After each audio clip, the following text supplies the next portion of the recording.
Hello, everyone, and welcome to JobBoardGeek. It's the podcast about the business of connecting employers and candidates. I'm Jeff Dickey-Chasins. I am the job board doctor, your host for today. And with me is the erudite, Mr. Steven Rothberg of College Recruiter. He's the co-host. Hey, Steven, how are you? I am great. Trying to adjust to 2022. Good to be with you again, Jeff. Yeah. You didn't say anything about me calling you erudite. I've been trying to figure out what the word is and using a dictionary, but I don't remember how to use a dictionary, so I'm struggling. Yeah, well, I've got to get some mileage out of my English major somehow. So, anyway, today we've got a great guest, someone that I've worked with and known for quite a while, Mac Pritchard of Mac's List, coming out of Portland, Oregon. But first, I just wanted to chat a little bit about the kind of interesting news. And some people thought it was big news. Some of them thought it was just sort of a nothing burger. The fact that Facebook is closing down Facebook jobs all around the world except for the US and Asia. Now, it's kind of interesting because I had mentioned this in my blog and I got some reactions online. Bill Borman was basically saying, hey, this is the beginning of the second phase. They're going to pull back and they're going to do this stuff and it's going to be, the next big thing, which I kind of feel like Facebook has been doing the next big thing for like the last 5 or 6 years. So I tend to fall into the second camp, which is they fell on their face. It was not particularly successful. They're pulling back. And I imagine there's some heavy assessment about whether they're going to stay in the US market or not, because they've got bigger fish to fry, as in their beloved metaverse. So I don't know. What do you think, Steven? Well, I think it's the U.S. and Canada. I think, isn't it, that they're continuing to allow job US postings? and Asia. I think it said Asia too. I may be wrong. Okay, I'm not usually wrong, but I might be. Yeah, I think I read that as of like February 22nd or something like that they're just going to be taking postings from for jobs that are located in the U.S. and Canada. But in any case, boy, I had some contact with one of the founders of Facebook way back when they were just still serving individual college and university markets before they rolled out to the general public, and had a partnership discussion with them back then. And they didn't really know what to do with jobs back then. They ended up doing a deal with Career Builder, which was a quote unquote integration. And what that really was just banner ads from Career Builder. Yep. I definitely think it's content that they know that there's a huge benefit if they can get it right. But as those of us in the job board world know, it's a lot harder than it looks. Yep. I mean, that's a conversation I've had with almost every startup client that I've ever dealt with, which is it's a lot more complex than you think it is. I'm always happy when I work with a startup client that's actually worked with the job board before, because then we don't have to have that conversation. But I think, I remember eHarmony came into the market the same way that Facebook did and sort of said, hey, we've got the magic tool. We understand matching through our dating app. And 3 years later, they slunk out of the market. And I think that Facebook just doesn't quite have a handle and or the will to do it. And they've also got a lot of external factors driving them away from the market, including, EU regulations and privacy concerns. And like I said, the metaverse. So, I guess we'll see what happens. But anyway, today on the show, we've got a fellow that I've known for a while, Mac Pritchard. He has been in the area of job boards for quite a while. And he started out in Portland with his very focused PR agency focusing on nonprofits, and expanded his work into what was called Mac's List. And I think I'm going to let him take over from there. So Mac, welcome to JobBoardGeek. Well, thank you, Jeff. It's a pleasure to be here. It's great to be on the show. And Yeah. So why don't you tell us a little bit about how Max List got started and just sort of what your thinking was when you were getting things off the ground? well, I started Max List as a way of being of service to my professional network. I had gone through 2 long periods of unemployment early in my career. I knew what it was like to cash the last unemployment check once, and I came within one check of doing it a second time. So my way of being of service was to share job postings, and I did that uh, regularly starting 20 years ago this last summer. And I did it without any Wow. expectation of turning it into a business. And along the way, I had a career in communications. I worked for elected officials, nonprofits, and state agencies. Eventually, I started my own public relations company 14 years ago now, and I continue to operate it. But I found that I was paying one of my employees basically a part time wage to send out these postings, and I stopped doing it for a few weeks. And people started calling me that I didn't know, and they said, "Are you okay?" and that uh, drove home for me that I was providing a service, I was meeting a need, and so I got serious about it, turned it uh, from just occasional emails into a weekly newsletter, and then a website, and started charging employers for listings. And I did that 11 years ago now. Though I really do date the start of the company back to the summer of 2001 when I would send out these job postings week after week. Wow. And just to clarify for people who are listening, if I remember correctly, your site is focused geographically around the Portland, Oregon area, more or less, It although I know is. you have listings elsewhere. Yeah, we're a Hmm. regional job board. We're based in Portland, Oregon. We serve employers and job seekers in Oregon and Washington. And our mission is to make hiring more human. And we do that not only by providing job postings, but we provide a lot of free content for job seekers about how to get good at job search as a skill. We do that through articles, online courses. We have a couple of books and a weekly career advice podcast. But many of our customers, the employers who pay for the postings, are small operations and they don't have an HR department. And the person who's put in charge of hiring is not formally trained in how to write a posting, the importance of including salary range. Nuts and bolts basics that we take for granted are new to them. And so we provide a lot of content about how to hire smarter. And I think that's what distinguishes us from a lot of the good other job boards out there. We not only provide the positions and the audience, but we help both of our customers, job seekers and employers, get good at the skills they're going to need to find either a great job or a great candidate. Yeah, that's it, and it's not to plug my other content gig, but I actually posted a blog post today that was all about, what does your content say about your job board? And I think, I've always thought of Maxlist as a perfect example of a site where if you go in and you start poking around and looking at, listening to the podcast, reading the different columns, the different blog posts. You get this sense of what Max List is all about. I mean, there's sort of an editorial personality, I think, to what you put out on there.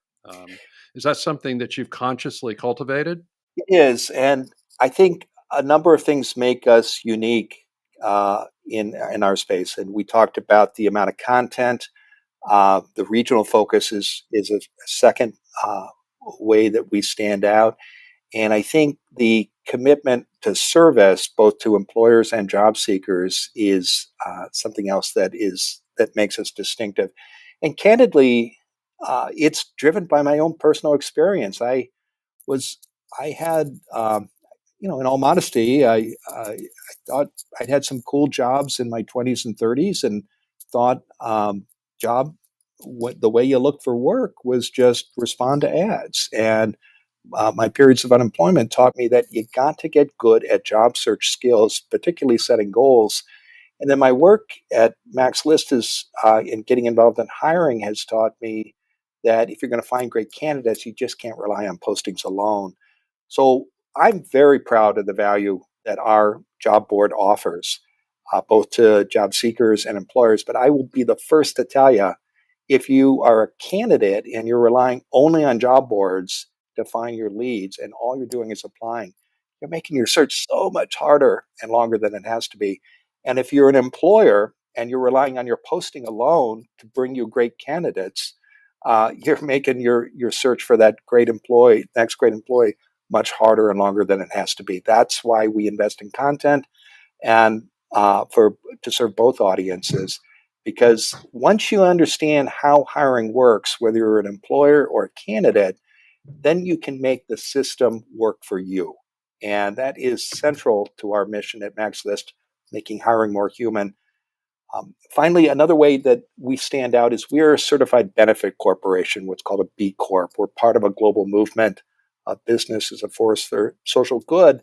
And we think we're the first B Corp job board out there. I know there are some others now, but we're very proud of that. And in my career, trying to make a difference in the community where I live and work, whether it was working for nonprofits, government agencies, or elected officials, or now through the job board and the PR firm, it's been central. And it's a value that's important to our 5-person team at MaxList as well. Interesting. Steven, I'm sorry. I thought you had something to say too, didn't you? Yeah. So just wanted to pick up on a couple of things that you said, Mac. So one was when people were asking you if you were okay, when people ask me that question, it's more of an accusation than it is out of a concern.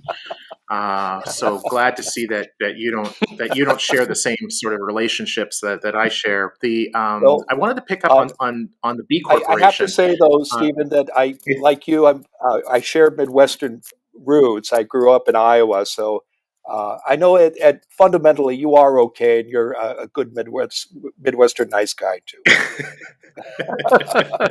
Hey, you know what? It's 2 Iowans to 1 Minnesotan on this particular episode of JobBoardGeek. Yes. I like the odds. So yeah, I'm just waiting for the Iowa jokes to follow from Steven. But to your point, Steven.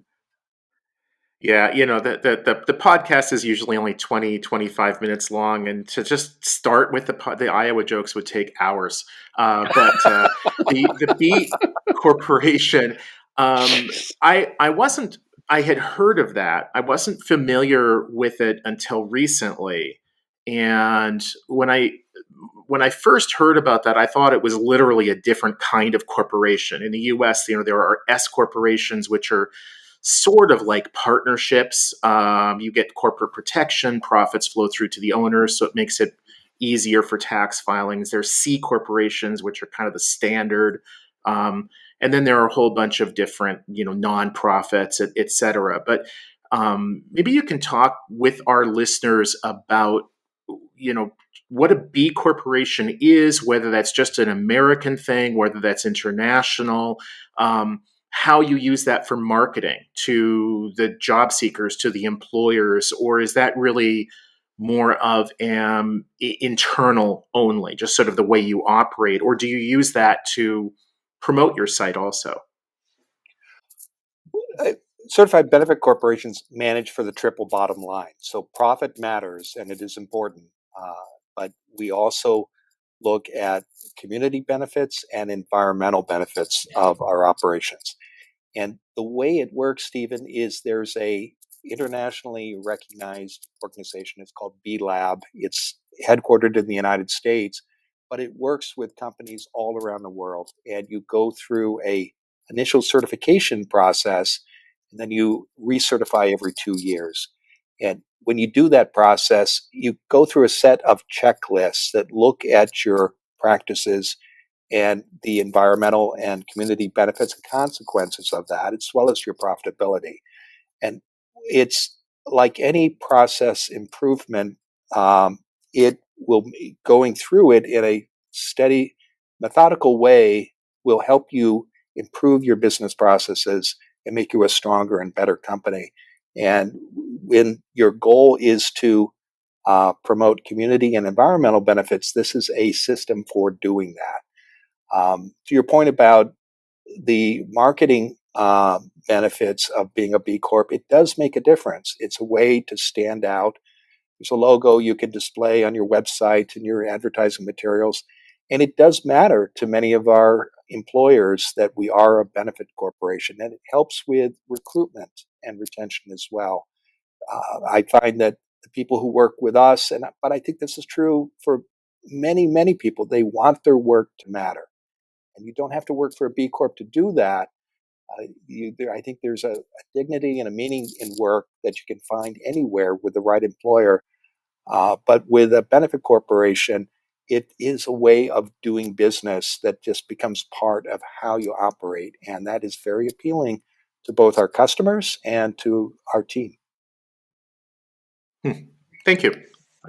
Yeah, that's great, and it is true. I mean, after I'd worked with you, I sort of went casting around to see, what other job boards, if any, were B corporations, and I believe I found maybe one or two, and that was it. It was not a common thing, but I've I agree with you that there are a lot of benefits. One of the benefits that you didn't mention, which I think would be really critical, particularly for a job board that's growing rapidly, is I think it's a good sales point when you're talking to potential candidates. It's both a plus when you talk about the way the companies run, but it also is a qualifier where certain types of candidates are going to be more likely to want to work with you. And you talk about being able to build a company culture that's sort of focused around some good values. B Corp is a good way to go about it. So I would think that would be useful to Jeff, you. and it does help attract candidates who care about those values, and that's terrific. Yeah, that's great. Well, so I'm kind of curious. I mean, we're talking about all the nice stuff, but there have been some sort of challenging things that have happened in the industry over the past 3 years, and I was just curious, how has the pandemic affected Mac's List initially and sort of as an ongoing issue for you, or has it?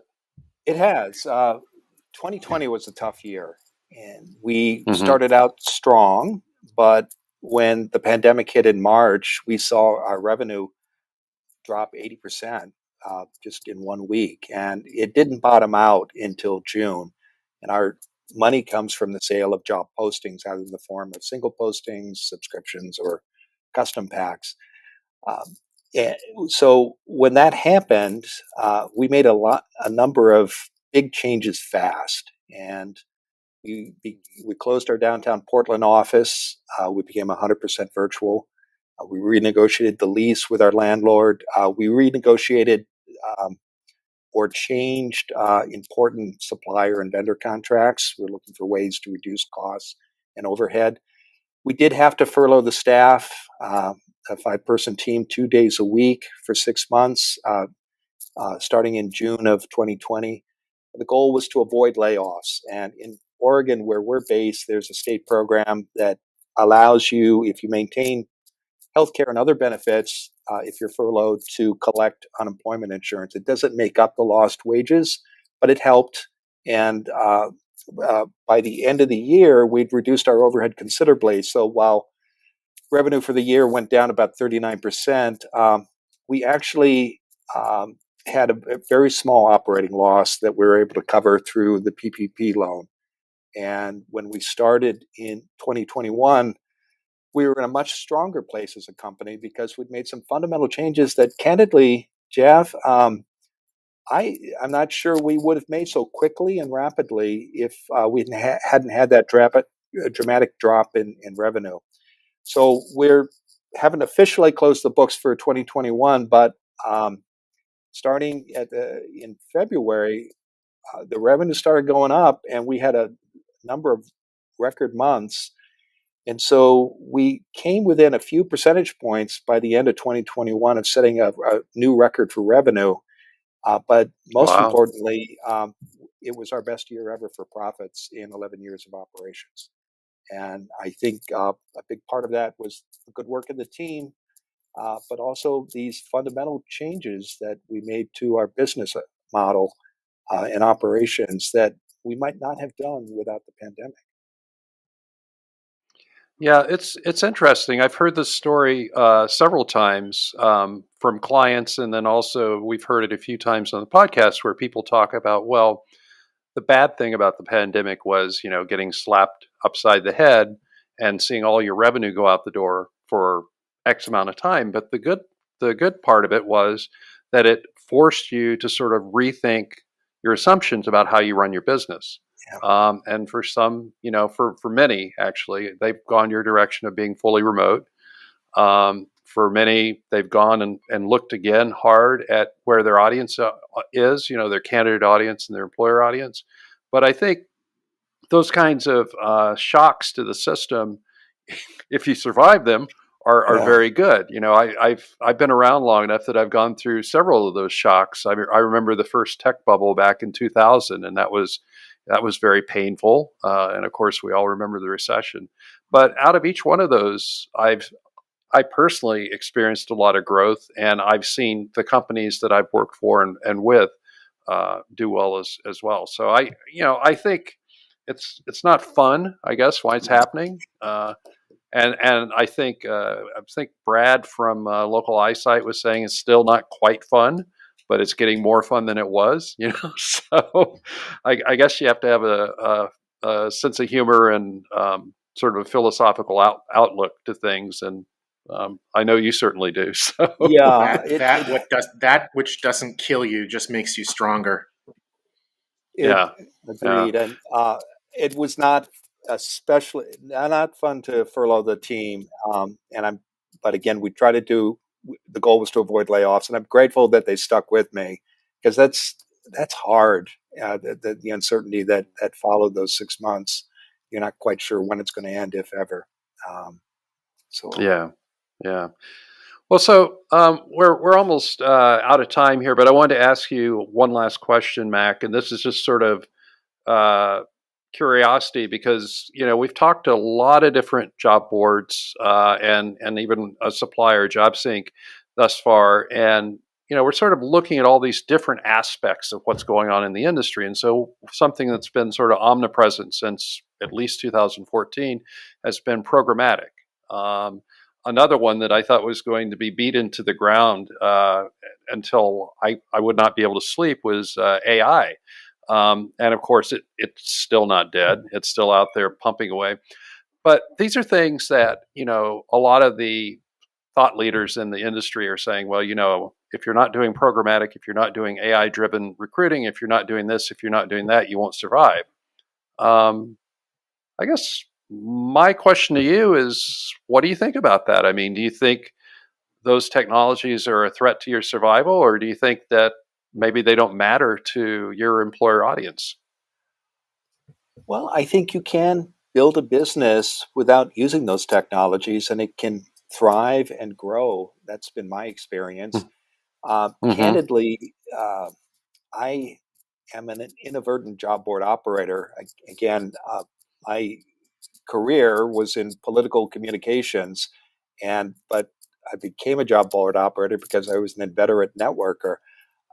What I have had to do since starting the business is learn how job boards work, and I had to take the same approach with when I started my public relations company. I had not come up through the agency world. I'd come up through nonprofits and politics and government. So I would go to these agency conferences, and I found going to job board conferences can be just as helpful. And there's a learning curve. And it may be, Jeff, that if we talk again in 5 years, I will have embraced those technologies. But I feel like on my job board journey, I've got to master the fundamentals first. And my experience has shown me that you can build a thriving, prosperous business focusing just on the old fashioned nuts and bolts job board and make a positive difference in the lives of the people that you serve, both employers and job seekers. Um, I'm intrigued by these other technologies and hope to get to them one day. But right now, I'm focusing on the basics, and it's going well. Yeah. Well, I think, for me, the acid test on what you're doing is do the customers come back? And if they come back, then you're doing something worthwhile for them. And obviously, that's happening for you this year. So, well, listen, Mac, I really appreciate you coming on the show today. And if our listeners want to get in touch with you and chat, and which they should, since you're, as you said, you're an inveterate networker. How do they get in touch with you? Please connect with me on LinkedIn and include a note and say that you heard me on your show. And I also can be reached by email. It's my first name, Mac, M-A-C, at maxlist.org. And visit our website, maxlist.org. And I host a weekly podcast now in its 6-year production. Every week I talk to a different career expert about the nuts and bolts of job search. It's called Find Your Dream Job, and you can find it wherever you download your podcasts. I hope you'll check that out as well. Great. Well, thanks, Mac, and good luck on your podcast. We're still infants in the cradle compared to you as far as this goes. But Steven, I was just wondering how people would get in touch with you if they want to probe your brain. Yeah, feel free to reach out to me via email, Steven, Steven, at collegerecruiter.com. And Mac, it's been awesome learning from you how you can find ways of creating winning situations, not just for you as an owner, but for your employees and most importantly, your community, and how it just circles back. We all do better when we all do better. That's yeah. I'll second that. So, okay, folks, that's it for today's episode of Job Board Geek. Please be sure to subscribe to us via RSS, Apple, Spotify, Google, Stitcher, Pocket Cast, or any of the many other ways that you can subscribe. My name's Jeff Dickey-Chasins, the Job Board Doctor, and you've been listening to the only podcast that focuses on the business of connecting candidates and employers. That's all for now. We'll see you next time.